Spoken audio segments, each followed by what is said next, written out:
Hello friends, अब हम discuss कर रहे हैं 12th पॉलीमर चैप्टर में पॉलीएक्रिलोनाइट्राइल के बारे में।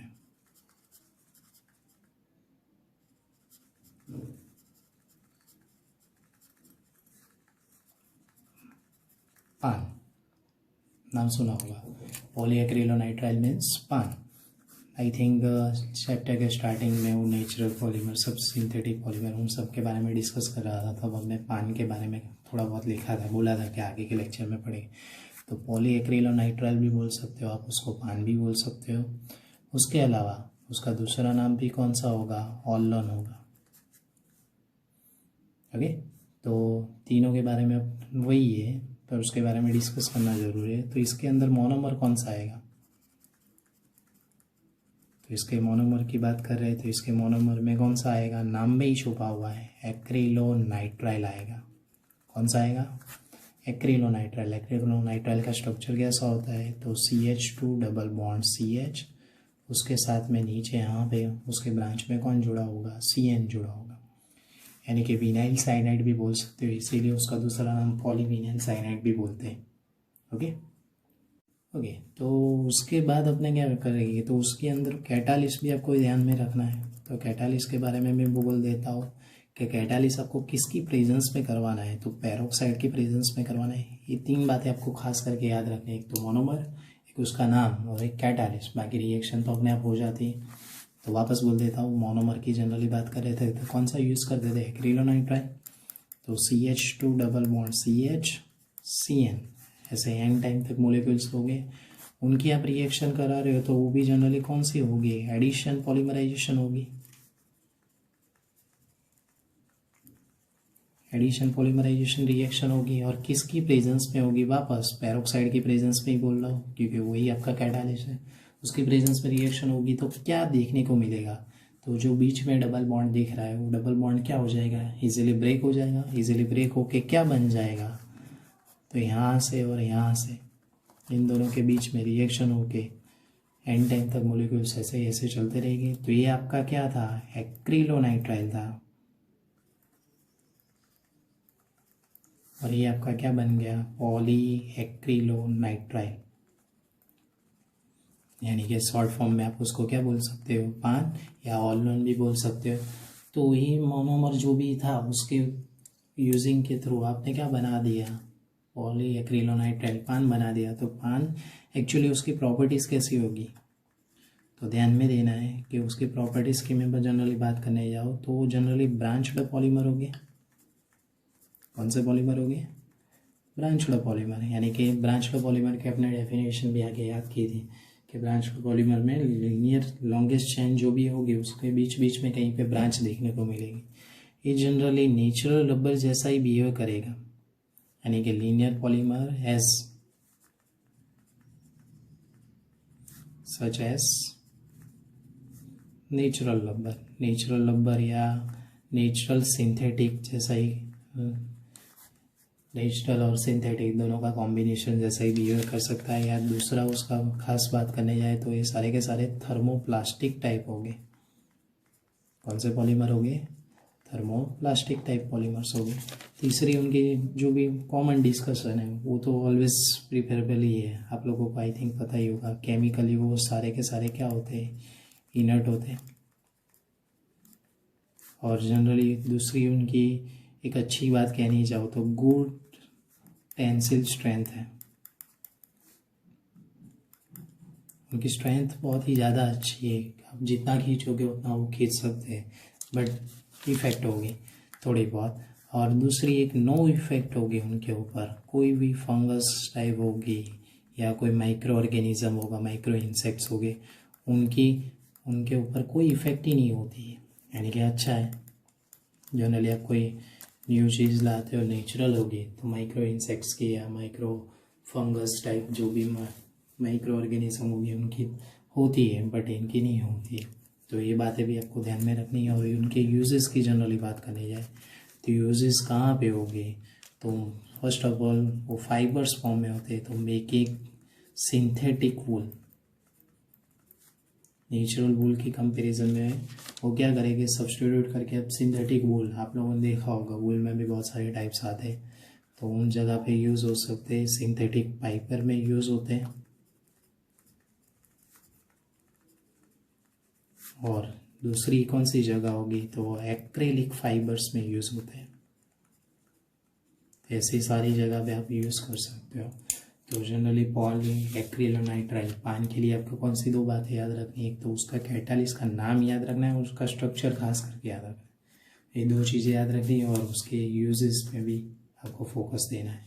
तो वैसे ही वैसे मेरा एक और टॉपिक चल रहा था, पीवीसी आता है, हर एक बंदे ने देखा होगा। तो पीवीसी का फुल फॉर्म क्या होगा, पॉलीविनाइल क्लोराइड।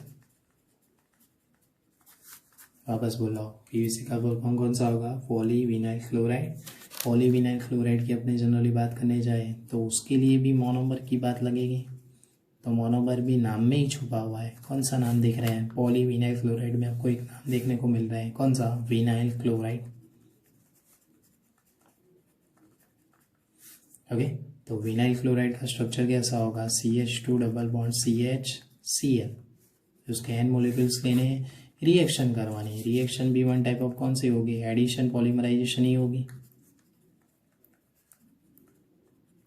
और उनकी रिएक्शन के थ्रू आपको कैटालिस्ट कौन सा लेना है, तो यहाँ पे अपने आगे बात कर चुके वही catalyst, Ziggler NATA. I think last lecture में मैंने जिगलर नाटा कैटालिस्ट के बारे में पढ़ाया था, फिर भी मैं यहाँ पे आपके लिए एक बार और से बोल रहा हूँ, जिगलर नाटा कैटालिस्ट कौन सा होता है, तो C2H5 thrice Al plus TiCl3 और TiCl4, यानी कि try ethyl aluminium and titanium trichloride and titanium tetrachloride, दोनों में से कोई भी आप यूज़ कर सकते हो। इन दोनों का कोई भी मिक्सचर्स होगा उसको जिगलर नाटा, कल जिगलर और जी नाटा ने दिया था, कल उसके बारे में लास्ट लेक्चर में बताया। तो उनकी प्रेजेंस में क्या होगा, एडिशन पॉलीमराइजेशन रिएक्शन, वापस दोहरा रहा हूँ कि डबल बॉन्ड और ट्रिपल बॉन्ड हो गए, वो इजीली ब्रेक हो जाएंगे तो क्या बन जाएगा, CH2CHCl, उसके एंड टाइम तक बन जाएंगे, तो ये आपका कौन सा बन जाएगा, PVC नाम का मोनोमर बन जाएगा। तो वापस बोला, CH2 डबल बॉन्ड CHCl, तो उसमें से CH2CHCl ऐसे मोनोमर्स बन जाएंगे, तो ये आपका PVC बन चुका है। तो इस PVC का यूजेस आप कहाँ पे कर सकते हो, कौन सी जगह पे कर सकते हो, और उसकी प्रॉपर्टीज़ कैसे टाइप की रहेगी, तो आपको ध्यान में देना है। PVC की बात करो तो उसकी प्रॉपर्टीज़ में जनरली वो कैसे होगी, तो ब्रांच्ड पॉलीमर होगी,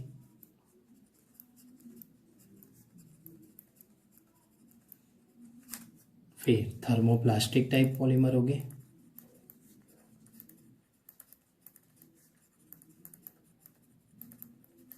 फिर तीसरी प्रॉपर्टी वो वाटर को क्या करेंगे, रेजिस्ट करेंगे, इसीलिए वाटर पाइप्स में उन सब में यूज़ होता है, आई थिंक आप लोगों को पता ही होगा।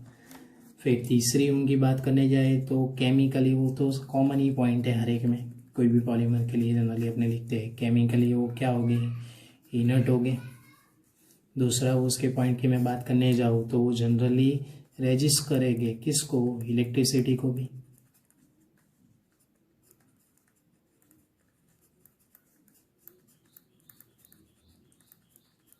एंड तीसरी बात करने जाएंगे मेन, तो स्ट्रॉन्गर देन, याद रखने जैसी बात है, स्ट्रॉन्गर देन पॉलीथीन से तो ज़्यादा ही वो स्ट्रॉन्गर होगी। तो ऐसे वेरियस पॉइंट्स आपको फिर उनकी प्रॉपर्टीज़ में लिखना है, तो 2-3 तो कॉमन ही है, वो तो आप लिख सकते हो, ब्रांच्ड पॉलीमर है, केमिकली इनर्ट है, थर्मोप्लास्टिक है, और PVC देखा है, पाइप भी देखी होगी, तो उसके अकॉर्डिंग आप बोल सकते हो कि वाटर रेजिस्टेंस करेगा, PVC के पाइप के ऊपर पानी की कोई इफेक्ट ही नहीं होती है, तो ऐसे भी और कर सकते हो। और बहुत सारे बच्चों ने PVC की पाइप खाई होगी मार में भी कई जगह पे।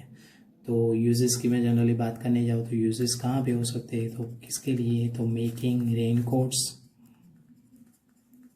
रेनकोट बनाने के लिए यूज़ होते हैं, कारपेट के लिए यूज़ होते हैं, फिर जनरली पर्स बनाने के लिए भी यूज़ होते हैं PVC मटेरियल उनके लिए। फिर मेकिंग की मैं बात करने जाऊँ तो दूसरे भी पॉइंट से, पाइप के लिए भी, बॉटल्स,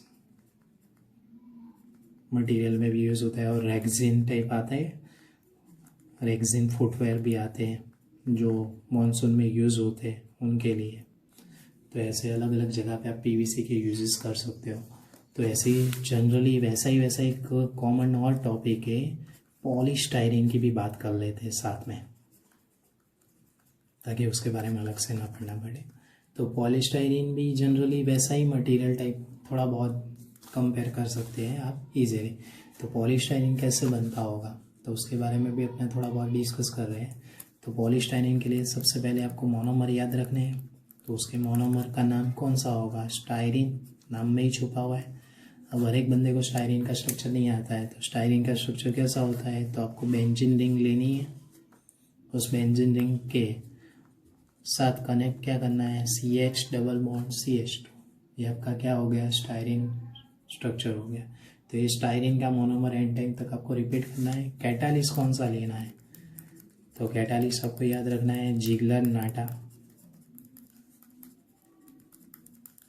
ये जिगलर नाटा कैटालिस्ट आप जैसा आगे मैंने पढ़ाया हुआ था अभी थोड़ी देर पहले, कौन सा? ट्राईथाइल एल्यूमिनियम प्लस TiCl3 और TiCl4 में से कोई भी एक उनका मिक्सचर्स होगा, उसको आप जिगलर नाटा कैटालिस्ट बोल सकते हो। तो वापस अपने वही दोहरा रहे हैं। तो कैटालिस्ट भी आपको याद रह गया, मोनोमर भी याद रह गया। तो चलो रिएक्शन करते हैं। तो रिएक्शन में क्या बनेगा? तो CH double bond CH2 N molecules के लिए उनकी आप क्या रिएक्शन करवा रहे हो? तो एडिशन, पॉलीमराइजेशन कराओगे। तो उस एडिशन पॉलीमराइजेशन रिएक्शन के थ्रू कौन से कैटालिस्ट की बात कर रहे हैं? जिगलर नाटा कैटालिस्ट के थ्रू, उनके थ्रू आप रिएक्शन कराओगे। तो CH डबल बॉन्ड CH2 है, उस रिएक्शन में से क्या बन जाएगा? तो देखने को हर एक बंदे को मिलेगा CH CH2 ऐसा हो जाएगा, और ये CH के साथ एक बेंजीन रिंग जुड़ी होगी जिसको आप बोल सकते हो। तो वापस बोल लो भाई, आपका क्या था? स्टाइरीन था। उस स्टाइरीन में से आपका क्या, ये क्या बन चुका? पॉलीस्टाइरीन बन चुका है। तो जनरली ये मैं कौन सी बात कर रहा हूँ? स्टाइरीन में से कौन सा बनेगा? पॉलीस्टाइरीन बनेगा। तो पॉलीस्टाइरीन के यूजेस कौन से होंगे, उनकी प्रॉपर्टीज़ कौन सी होगी, तो उनके बारे में आपको डिस्कस करना हो तो कैसे करेंगे? तो वो भी प्रॉपर्टीज़ की अभी बात कर लेते हैं। तो उनकी प्रॉपर्टीज़ कौन से टाइप की होगी? ब्रांच्ड पॉलीमर होंगे, थर्मोप्लास्टिक हो गए, जो आगे रिपीट कर सकते हो वही सारे 3 तो आप कर ही सकते हो इजीली। तीसरा कौन सा आएगा? केमिकली इनर्ट हो गए। ओके, अब 2-3 पॉइंट अलग आ रहे हैं। तो 2-3 पॉइंट कौन से हो गए? तो हीट रेजिस्टेंस करवाएंगे, एंड दूसरा होगा वो नॉन कंडक्टर ऑफ इलेक्ट्रिसिटी, वो भी याद रख सकते हो। दूसरी उसकी बात करने जाएंगे तो ये खास पॉइंट आपको याद रखना है, लाइटर देन, यानी वेट की बात है, lighter in weight than polythene. Polythene से बहुत ही लाइट टाइप का होगा, यानी कि वेट में उसका बहुत ही लाइटर होगा। तो इसके यूजेस कौन कौन से हो सकते हैं? यूजेस की खास करके बात करने जाए तो उसके यूजेस की जनरली 2 ही पॉइंट आपको याद रखने हैं। टीवी है, फ्रिज है आपके पास घर पे, या रेडियो है, तो उन सब के कैबिनेट होते हैं।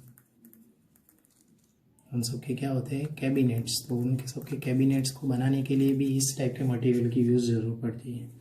तो यानी कि ये टाइप के मटेरियल वहाँ पे यूज़ होते हैं। और दूसरी आपको गर्म पानी के, यानी कि हॉट वाटर की पाइप्स आती है, यानी कि हॉट वाटर कंटेनिंग पाइप्स होती है।